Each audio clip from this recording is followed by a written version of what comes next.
People love when a house looks like a home. It makes them get good feelings, and we want them to have good feelings about your home when we do list it.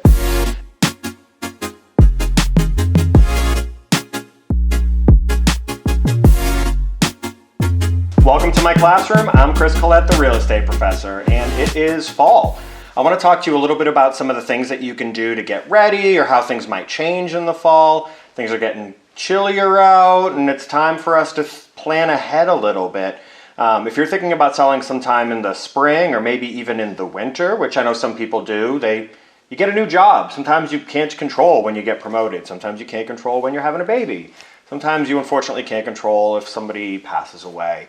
So if something's going to be happening, maybe one of the good things, having a baby, getting a new job during the winter, there's some things you can do now to get ready in the fall to make your home look better if you're thinking about selling or buying. So the big thing I like to tell people right now, sort of hey, it's time. The alarm went off. Do this now before we run out of time.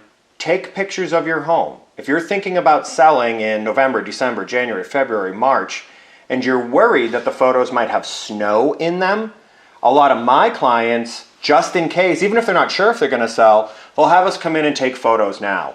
First of all, the leaves are beautiful because it's the fall. Second, your grass is still green, especially if you come and remove all the leaves. Third, you might have a lot of fall decorations up. People love when a house looks like a home. It makes them get good feelings, and we want them to have good feelings about your home when we do list it. The lighting also is really good during the fall because we don't have the glaring sun that might wash out some of your photos during the summer, but we also just don't have that sort of permanent overcast darkness that we get during the winter. So the fall lighting and spring lighting is usually the best when we take photos of your home. Now, if you're thinking about buying, lighting also matters. So a lot of people, when they buy, and I have a lot of clients that are like this, the direction that the house faces is important. There's usually a couple of reasons for this. One, I just have some clients that for religious or cultural reasons, the home has to face a certain direction. I've worked with a lot of clients like this. If you're watching this video and you know what I'm talking about, understand that I know what you're talking about and that I understand why your home has to face certain directions. For others, it might just be that they want the sunlight in the living room in the morning, or maybe they want it in the backyard where they're going to enjoy their coffee in the morning. Maybe they want sunlight not in the office because they don't want the office to feel like a greenhouse all year.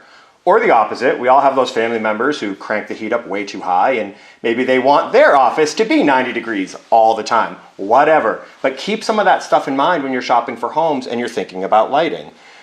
Bedroom locations matter a lot in terms of orientation of the home.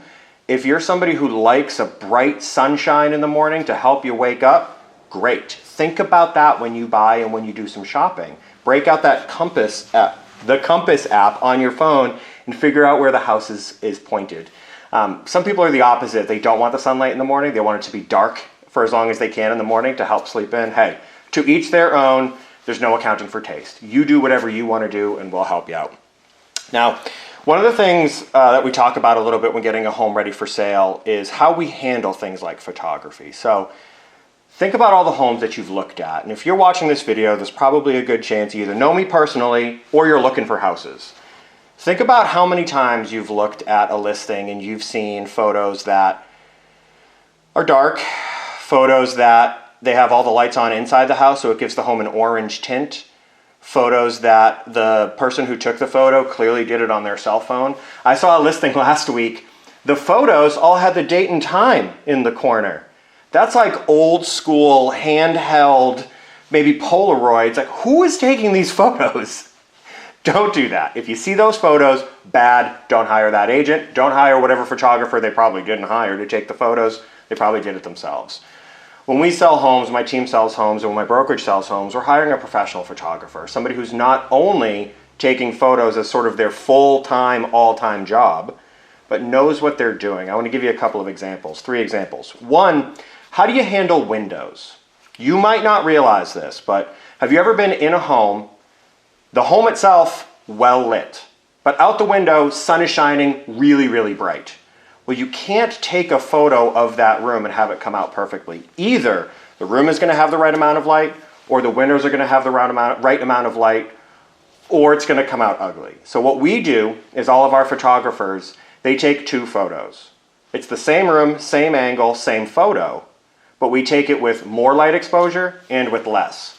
And then when we put those 2 photos together, you end up with perfect windows and perfect light inside the room. You probably don't realize this is happening with the elite photographers, but it is every single time. Go back and look at some of those listing photos, some of the not as good ones, and you'll see rooms that are well lit and windows that are washed out. Or windows that show beautiful scenery and the room is really dark. You gotta be able to do both and combine them if you're an elite photographer.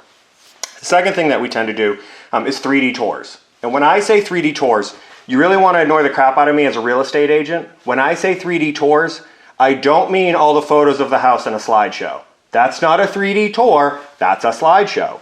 A 3D tour is where you click a button and you are standing in the room.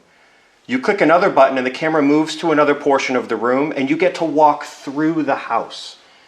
The reason most listings don't do this, I do it with every listing. The reasons most listings don't do this is because it's expensive.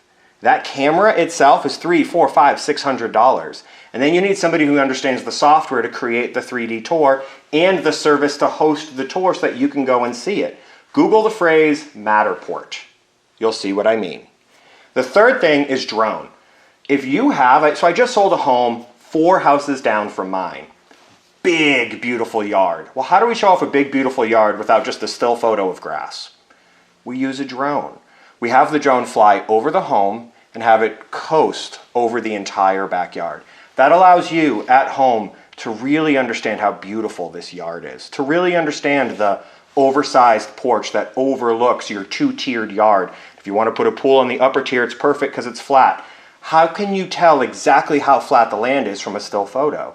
You need something like a drone, which means that you need a photographer who has a drone license, owns a very expensive drone, and knows how to fly it and doesn't crash it into trees. So if you have any questions about buying, selling, or investing in the fall or making your home look the best when you're getting ready to sell, reach out to me and my team. I'm Chris Collette, the real estate professor, and I'll see you next week.